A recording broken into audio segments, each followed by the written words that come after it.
இஸ்ரோவோட விண்வெளி பயணம் இப்போ ஒரு புதிய அத்தியாயத்துக்கு வந்திருக்கு. இத பத்தி முழுசா தெரிஞ்சுக்கிறதுக்கு முன்னாடி வெல்கம் டு அமேசிங் தமிழ்நாடு. 3, 2, 1. ஆமாங்க, இஸ்ரோ நம்ம தமிழ்நாட்டுல இருக்க தூத்துக்குடி மாவட்டம் குலசேகரப்பட்டினத்துல அவங்களுடைய 2வது லான்ச் காம்ப்ளெக்ஸ கட்ட இருக்காங்கிறத விட ரொம்ப வேகமா கட்டிட்டு இருக்காங்க கூட சொல்லலாம். அண்ட் இது முக்கியமா சின்ன சின்ன சேட்டலைட்ஸ் லான்ச் பண்றதுக்காக தயார் செய்யப்பட்டதுன்னு சொல்றாங்க. அண்ட் 2026ல இது ரெடி பண்ணிடுவோம்னு சொல்லிருக்காங்க. நம்ம எல்லாருக்குமே இந்த ஒரு டவுட் வந்திருக்கும், ஏன் 2வது லான்ச் பேட் அப்படின்னு. ஏன்னா ஏற்கனவே நம்ம ஆந்திரால இருக்க ஸ்ரீஹரிகோட்டால இருக்க லான்ச் பேட் எதுக்காக அப்படின்னு பாத்தீங்கன்னா PSLV, GSLV மாதிரி பெரிய சைஸ் ராக்கெட்ஸ் லான்ச் பண்றதுக்கானது. ஆனா இப்போ குலசேகரப்பட்டினத்துல கட்டப்பட்டிருக்க இந்த லான்ச் பேட் சின்ன சின்ன ராக்கெட்ஸ்க்கானது, அதாவது SSLV மாதிரி, அதாவது ஸ்மால் சேட்டலைட் லான்ச் வெஹிக்கிள்ஸ். இதை லான்ச் பண்றதுக்காகவே இது வந்து பிரத்யேகமா தயார் பண்ணிருக்காங்கன்னு சொல்றாங்க.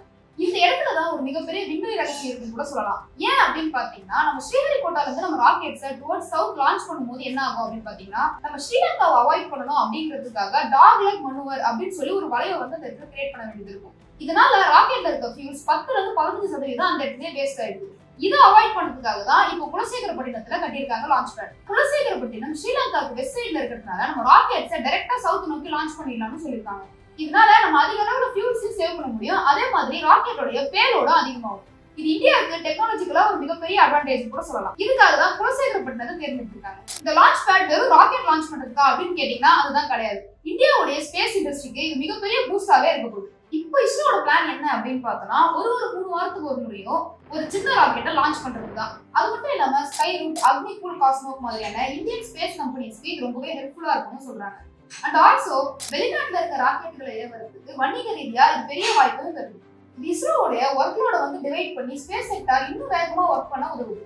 இந்த லான்ச் பேடுக்காக தமிழ்நாடு கவர்மெண்ட் 2233 ஏக்கர் லேண்டை ஒதுக்கியிருக்காங்க.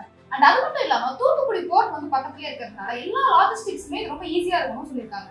950 கோடி செலவுல கட்டப்பட்டிருக்க இந்த லான்ச் பேடுக்கு பிரதமர் மோடி பிப்ரவரி 28, 2024 அப்போ அடிக்கல் நாட்டிருந்தாரு.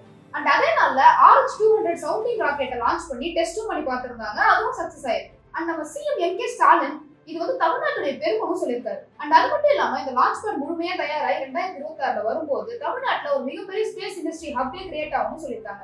இந்தியாவுடைய விண்வெளித்துறை ஒரு மிகப்பெரிய புரட்சிக்கு தயாராகிட்டுன்னே சொல்லலாம்.